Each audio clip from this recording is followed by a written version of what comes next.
Hindi ako nagla-live kasi nasa binablog ko lang siya. So ayan, katulad nito. Yan guys, so ayan mga kasaka yung pinaka-ano ko dito eh, mga kasaka. Ayan, meron tayong RK80 na gagawin ngayong umagang ito. Ayan, so na-stock daw to. Ilang buwan? Taon ba? Taon. Oo, mga ilang taon daw na na-stock ito, no? So Siguro isang taon at mga isang taon. sa taon kalahati, kamo na lang. So ito, ang problema nito, ayaw nang umikot yung kanyang flywheel, no? Ayan, no? Ayaw umikot. So kakalikutin natin ito mga kasaka. Yan, i-update ko na lang po kayo. Yan ang ginagawa ko. Yan, nakaharap siya. Sabi na naman eh, no, pwede milagay dito. Yan ang ginagawa ko sa araw-araw na gumagawa ko. Inaano ko siya. Yan, nakalikutin siya. So gagawin ko, pinupost ko lang. Yan mga kasaka, kita nyo, naglatak na po yung loob. Masukan ng tubig.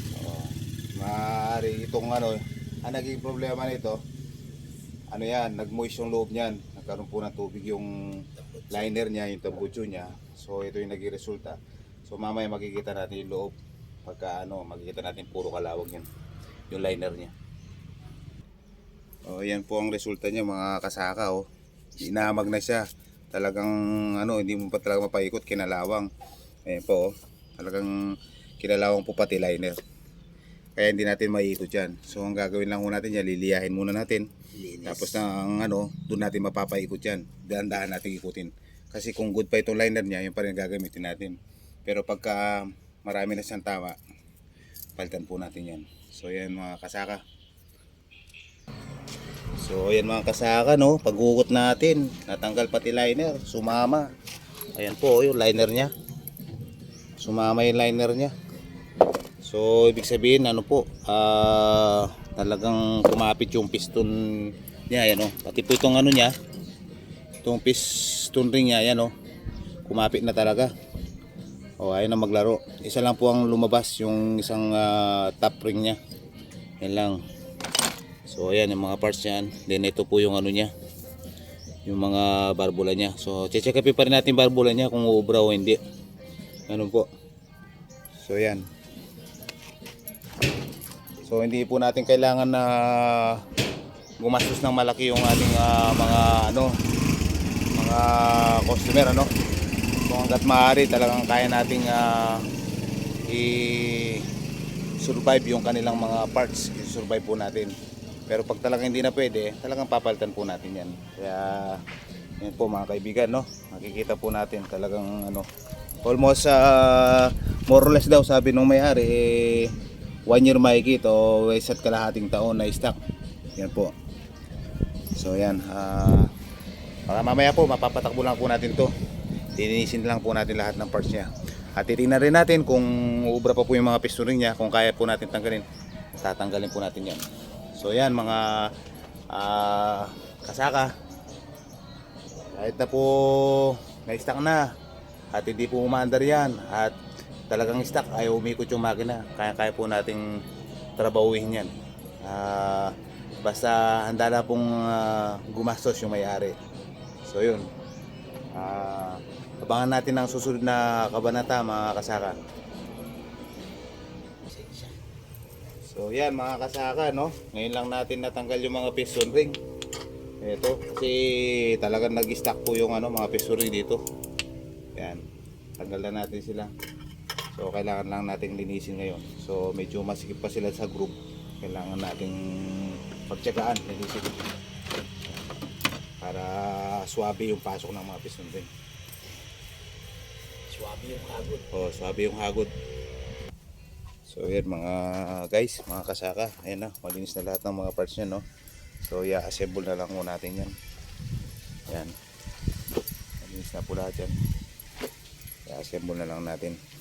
I-grind pa pala natin yung barbula. Tatanggalin din naman siya Oo. Hindi siya nakilala. Isumunga. Isumunga. Hindi pa rin Hindi pa rin makamukhaan, Ay, wala. Hindi natin nakilala. Diligre siya. Pero yung roser, wala na. Masak na. Parang yung may pa, loko-loko, buhangin, nilalagay. Ay, ano pa yung buhangin sa Oo. grading compound? Naggawa rin akong mga motor na ganyan. Yung China na R180, Kingston. Ano yun? Niloko yata si sir. Pinasukan siya nung binuksan ko na yung loob. Nasa vlog ko yun eh. Puro buhangin, loob. Buhangin. Oo, buhangin. Siguro yung bago nila pinaandar yun, sinalinan na nila ng Kakarahin lang nila. Tapos, kaya mahirap yung... So ito mga kasaka, no, napakadali lang po ng maglagay lang po tayo ng spring dito. Ayan, spring.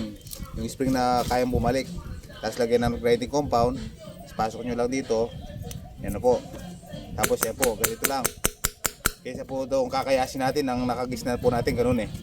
Ang trabaho po talaga ng barbula is pag ganun, puros pasuntok yan. Kaya pasuntok din ang gagawin natin para mas madali po lumapat. Yan lang yan. Mamaya makikita na po natin yan. Yan na siya. Kinis na. Makinis na yan.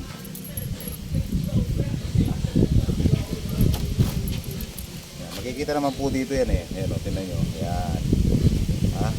Baga nilalapat na niya. Tapos ito makikita na dito. Ayan. So minsan meron pa po siyang konting tama dito. Ayan. May magaspang pa dyan. So kailangan pa natin siyang ulitin. Ito lang naman yan eh.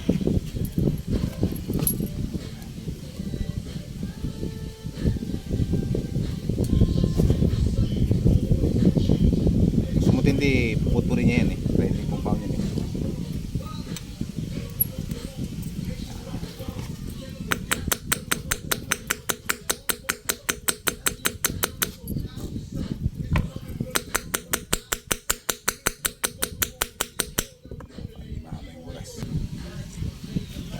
Usa mo siya ng gas dito. Kung wala nang tutulo doon, wala nang tatagas. Ibig sabihin, may tumatagas pa Ayan may konting tagas pa yan. Ayan. Kailangan talagang ilapat pa. Meron pa siyang hindi nakalapat.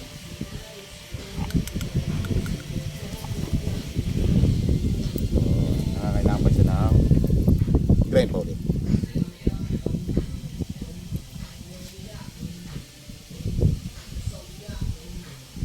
Yung konting-konting tagas lang, wala problema yun. Pag umanda na yung makina, matatakpan niya yun. Hindi siya big deal.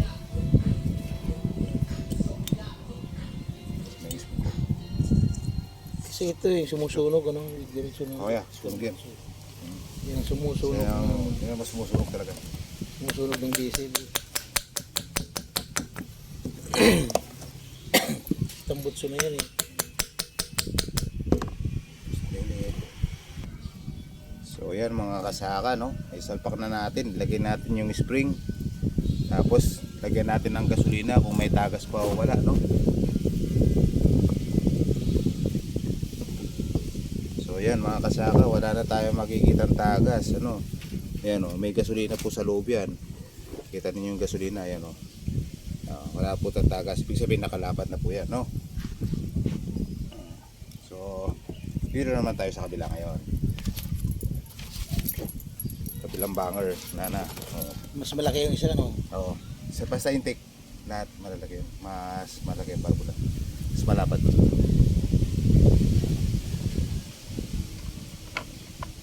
Magaspang yan eh. Kaya hindi siya nakalapat. So, yun pong kailangan natin na may lapat natin kasi wala pong kwenta yung pagsalpak natin kung hindi natin lalapat yan. Okay. Ay, kumbaga sa tao eh. So yan mga kasaka, wala na rin siyang tagas. Ibig sabihin, lapat na po yan. Yan lang po kasimple po. Kahit kayo, kaya nyo pong i-apply ito sa bahay ninyo kung kaya nyo pong magdala ng makina sa mekaniko. Yan. Yan na mga kasaka, Lalagay po natin yung o-ring. Mayroon po siyang o-ring dito. Medyo masaya na yung may-ari. Tapos ito, lalagay na po natin dito ngayon. Medyo masaya na yung nagpapagawa at malapit na. Kita pa natin. So ito dito yan. Lagyan natin yung dalawang tornilyo ngayon.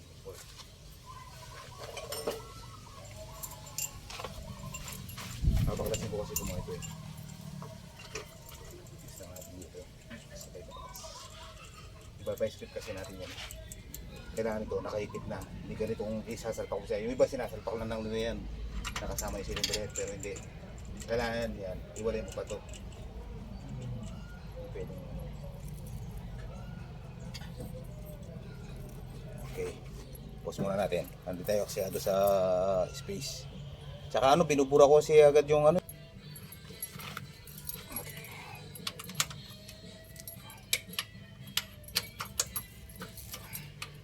Hindi ko na nga ba eh, nagtikit-tikit na ako yung mga piston niya. Mga ano yan.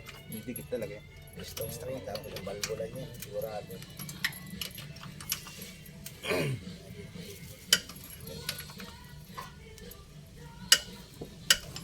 Yung balbulan niya lang eh, ganyan, dumikit na di ba? Oo. Tumama pa yung ano niya. Yung Kaya kahit mapaikot mo man yung makina niya, yung balbula tutukod. Kasi hindi mag-ano eh. hindi nalalaro. Hindi maglalaro.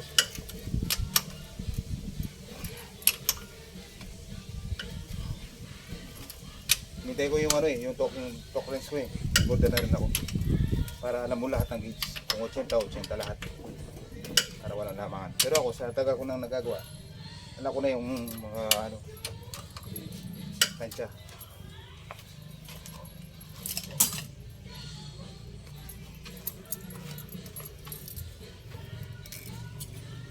Tours ko na nga lang kung sa motor ko sa tricycle eh. Ayan mga kasaka, paanda rin natin ulit. Kaya paghihawak na ulit. Dito lang, hindi ka na mababasahan yan. Ang matalsik ng ano.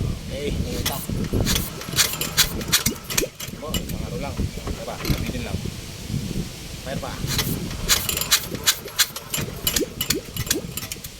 Lugod ah. Diba? Ayun na, ayos na.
Tambucho niya, tsaka yung air cleaner. Tapos sabay linis sa labas. Okay. Maraming salamat sa panonood niyo mga viewers. God bless po.